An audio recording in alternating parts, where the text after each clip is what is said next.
Is it possible to find examples of how the Jewish people upheld the oral tradition inside the pages of the Tanakh? Let's explore this. In Daniel chapter 6, verse 11, we find out that Daniel prayed 3 times a day, and he even risked his life in order to be able to do this. Why? Why did he pray this specific amount of times? The oral tradition of the Jewish people teaches that Jewish men are obligated in the Shachris, Mincha, and Ma'ariv prayers. That's 3 prayers per day. We only find this in the oral tradition. In Isaiah chapter 58, Isaiah is blasting the people that though they are afflicting their soul through fasting, they're not engaging in heartfelt repentance. They're not changing their behavior.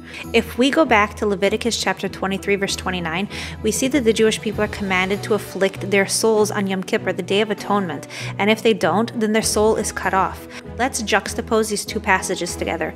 Isaiah 58 reveals to us that the Jewish people understood that afflicting the soul meant fasting. If we go back to the 5 books of Moses, we're not going to find that information anywhere.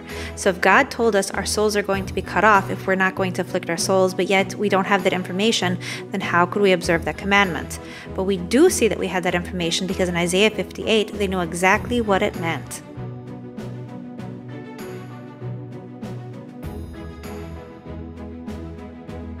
When the Jewish people returned from the Babylonian exile and rebuilt the Second Temple, Haggai tested the priest on the rules of purity and impurity to see if they were ready to serve inside of the temple. The specific laws he tested them on are not laws that can be found within the written Torah. They're laws that were passed down orally to the people. Here's a mind-blowing one. Are you ready? We are told explicitly that a Moabite may not marry into the Jewish people. And yet we find that King David's great-great-grandmother was Ruth, a Moabite convert. How in the world was she allowed to marry into the Jewish people, and how was she allowed to be the great-grandmother of this illustrious King David? Moreover, the Messiah is actually going to descend from this Moabite woman. And yet we have the oral tradition that explains to us that a Moabite may not enter the congregation of Israel, but a Moabitess, a female, is not included in this prohibition.